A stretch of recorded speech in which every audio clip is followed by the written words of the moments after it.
On a foggy night on a forgotten road, I search for a stranger.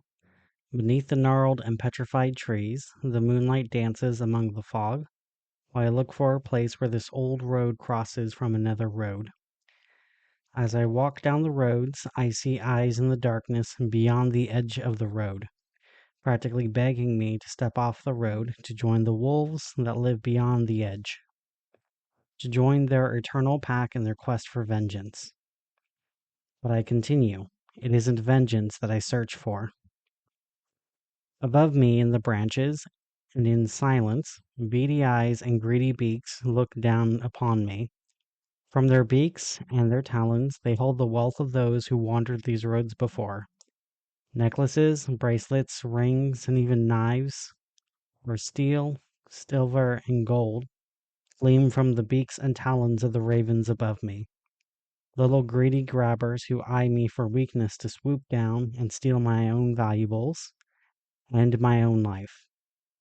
If one was as wise or greedy as the ravens above, you could trick them into dropping wealth by getting the ravens to laugh or speak. I do not try to get them to laugh or speak, for it isn't wealth that I search for.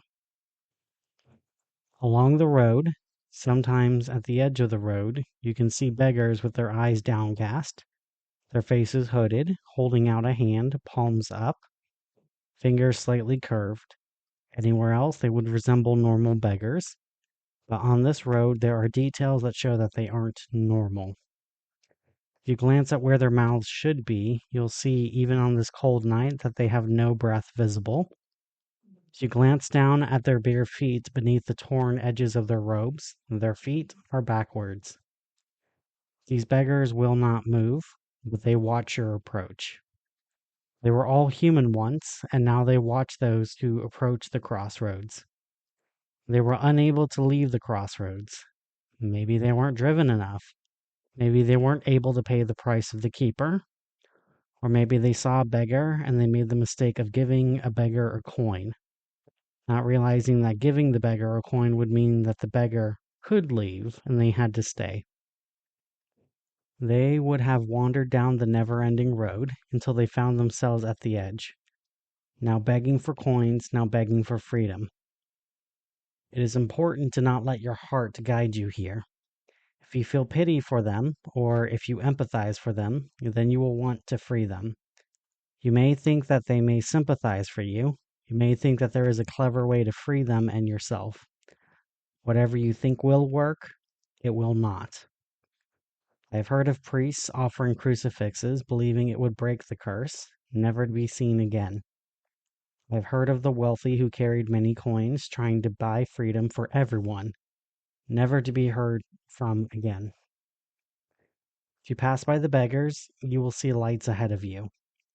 The goal of the crossroads. The light that is seen is a single lit gas lamp, still burning in the middle of nowhere, with no hint on who is supplying the light or who lights it every night. The road beneath my feet turns from asphalt to dirt as I approach the lamp. I see the other three roads, one forward, one to the left, and one to the right. The road I am on was once asphalt, but it was ground down by many different travelers, down to dust and dirt. The path that is traveled by all, made from certain to uncertain. The path in front of me is cobbled with stone and marked with ash. An old path, one well traveled, but not worn down. The road to my left is barely a trail through a thicket of thorns, brambles, and petrified trees. The path is uneven with roots, rocks, divots, holes, sticks, and stones. An uncertain path, one rarely traveled. The road to my right is one paved with gold and marked with jewels, a beautiful path that it is easy to miss the fact that the road is lined with bones. A certain path that is chosen by many, but one few finish traveling. Instead of going down any of those roads, I make my way to the gas lamp, perfectly in the center of where all four roads meet. At the base of the lamp, I began to leave the object that I've been carrying. I open a bag of candies at the base and leave it there. There is silence on the crossroads when I leave the candy by the lamp. I cannot even hear my own breath or heartbeat. The road is silent where I step. Next, I open a thermos of coffee. Even in the silence, the coffee smells fresh and the steam rises above the lamp. As I pour coffee into the lid, I become aware of not being watched, but being left alone. It is like being left in a building where you know you are the only person. I am alone on the crossroads. The wolves, the ravens, and the beggars that have been following and watching me this entire trip are gone now. There is just me. There is just the lamp. There is just the candy. And there is just the coffee. Still, he doesn't appear. So I withdraw from my bag the final gift, a cigar, freshly rolled just this afternoon. I hold the cigar out and hope that he appears. Instead, I am left in silence and loneliness. There is a special silence when you cannot hear your heartbeat. In the city, you can hear pipes, you can hear electricity, and you can hear people, even from a distance. You can feel your breath, your heart warms your blood, your emotions warm your heart. Here at the crossroads, it is not just the world I left behind. I hold the cigar out and I spin slowly where I stand. I look out into the darkness, hoping to see him somewhere. After my first turn, I hope to see someone out there. By my third turn, I hope to see something beyond the light of the gas lamp. My heart races silently in my chest. My palms sweat and my blood cools. My stomach twists, my muscles tense like I am expecting a fight that isn't here. He has to be here. I have to meet the keeper. Then, as my eyes blink, my eyelids heavy with dread as I close my eyes, hopeful against hopelessness. Then my eyes open and I finally see him. I finally see him. And with him there, I can hear again. I hear the tap of his cane on the ground, and I can now feel cold air flooding into my burning lungs. Lungs struggling to hold on to any air. My skin is clammy and my head is spinning, even though I stood still. The keeper of the crossroads doesn't look how I expected him to look.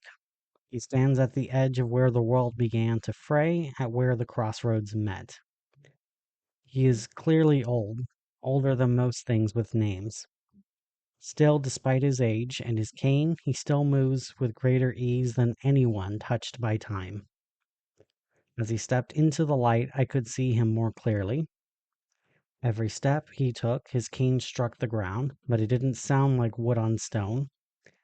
It was like the beat of a primal ritualistic drum, older than language, a song that was both dirge and lullaby.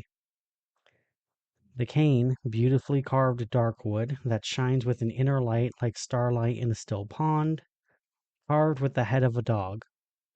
The cane supports him, but at times it seems that he is the one holding back his cane. The cane is clearly well loved, but at the same time it looks like it has never been touched by mortal hands. An object both inanimate, but at the same time very much alive. When the keeper crosses from shadow into light, the liminal man becomes more clear on what he is. There is something uncanny about him, like watching your mirror blink when you aren't blinking. His movements are human, but half a breath too smooth and too quick. His skin is dark, deep, and warm. Wrinkles crease his face like maps drawn in candlelight and memory. His eyes sharp, half-lidded, and the color of honey, shining with both amusement and trepidation, like he has watched things crawl out of the ocean before the world learned to be afraid, like he has watched weapons strike down the sun before the first sunrise. He then smiles, and he smiles often, a toothy, gap-toothed, gold-filled grin that rides the line between charm and threat.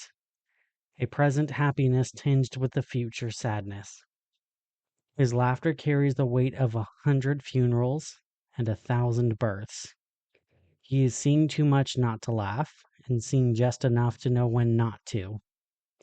When he frowns, which is rare, He frowns like a grandfather who has seen his grandchild's gravestone, a present sadness tinged with past happiness. He wears a coat that is never the same twice. Sometimes it is a gentleman's coat that would be the envy of the wealthiest of great men, a coat he carries with almost no care. Other times it is a patchwork coat made of many faded colors, made by many hands from many families. A coat he carries with all of his care. Around his neck was a red scarf, one that was like an old handkerchief, and one that is like blood that hasn't dried. He smells faintly of tobacco, coffee, cloves, chocolate, and wildflowers collected from the foot of a statue. There's a familiarity to him. He's someone you've seen at the corner store, nodding politely, bag in hand. But then he's gone and you can't remember what he was wearing, or even if he blinks. He's someone you used to play games with when no one else would play with you. Someone who helped you come up with all of the best rules, and he knew the best places to play. Places you could never find by yourself. He's someone who used to stand with you when no one else did, and when he was gone, all you knew is that you weren't alone. And always, always, when he was near, the world changes. The beasts refuse to howl, the wind hesitates, and at your feet, below the ground, the world seems to pulse, like a heart remembering something. He doesn't ask for names, and I don't give mine. He already knows them, and I know his. Thought you might be here. You always show up when no one else does. Isn't that the best time to show up? Just before the writer runs out of ink. Just before the story reaches its final page. Just before the storyteller runs out of breath. You're looking like you walked through a thorn bush, backwards. Close, been walking a trail of ashen bones, hunting every monster with a name, and many without a name. Hunting down a trail gone cold. 20 years cold. That's the kind of coal that doesn't melt easy. You're the one that folks whisper about. Say you know things. Depends what they're whispering. Some say I cheat at cards. Others say I am the cards. Either way, I win. I'm looking for my child, gone missing 20 years back. Creature came in through the door, left blood and teeth behind. I've hunted every monster with a name, and few without. I was told you might know what's left of them. That you did, and here you are. A lot of work for a mite, like a question waiting on a mouth. Everyone else I spoke to didn't know where my child is living. That explains your problem. Everyone else? That is why you came to me, ain't it? Can you tell me where my child is? Yes, I can. I want to know where my child is. You clearly are speaking honestly. Do you have any answers? Buckets of them. Some of them even match the question. What is my child doing? They're resting now, peacefully. Are they safe? No danger can touch them where they are. Where? Somewhere quiet. Somewhere with plenty of shade, plenty of good company, if you don't mind somber company. Good soil, lots of flowers, on good land too. Is that a joke? No, but you're welcome to laugh if it helps the medicine go down. Truth's like molasses. Thick, dark, and only sweet when you're ready for it. I didn't come for riddles and poetry. I came for answers. Well now, You asked me where they are. I told you. They're in a quiet place, kept company by stone and silence. No pain, no hunger, no danger. Good neighbors. The past is close to them. Is my child? Yes, your child is. If you want me to gift wrap an answer for you, then you will have to ask the question right. Is my child alive? Oh, child. Alive is a loaded word. A lot of ways to be alive. Cities are alive even when they're empty. Rivers are alive even when the salmon are gone. A library is alive even when the last book is written. History is still alive long after it's passed. Please don't do that. Were they taken? More like delivered. Wasn't by your hands and not by theirs either. Some things sweep in before you've blinked. Then where did they wind up? Do you want the pretty answer again? Or the one that bites? I want the truth.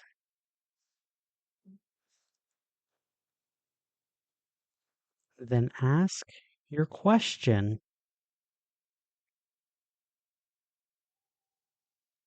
Where is my child's grave? Down the south road, keep going until you reach the graveyard with the iron gate bent like tired knees. Inside the gates, past the angel with the missing hand, plot 42, under the same name you whispered when they were still light. I am silent, my body frozen, the world beyond me spinning, my mind racing and my heart struggling to catch up. My thoughts race to catch up with my body. As the world spins beyond me, the old man rests a hand on my shoulder, a hand calloused from countless centuries of hard work. But they're soft and gentle. After a few seconds of his hand on my shoulder, he pulls me into an embrace. My sight is clouded over with tears I don't realize I am crying until I feel the tears run down my cheeks and onto the old man's jacket. His embrace is warm and cool at the same time, like a campfire during an autumn chill, a reassurance of comfort in the dark times that were coming. His arms are strong but gentle, the arms of a grandfather who has held many children, the arms of a gravedigger who has dug many graves. His embrace holds me together long enough for me to whisper to him, You could have told me sooner, could have broken you sooner too, but you deserve to arrive standing. After he is done embracing me, he steps back, but keeps a hand on my shoulder. It's like he is tethering me to this world and to him just by his touch. His hand an anchor, and he is a lighthouse in a stormy sea. Go see them. They've been waiting, not for your tears, but your voice. Say their name. That part of them's still listening, he said as his hand slid down my shoulder to my hand, and he held my hand. A gentle reassurance that I wasn't alone. A reminder that no matter how bad it was, he was going to be there. We both turned down to the southern road, overgrown with thorns and roots. The road less traveled, but together we walked down that road. Together we would walk to the graveyard, and together we would find my child's grave.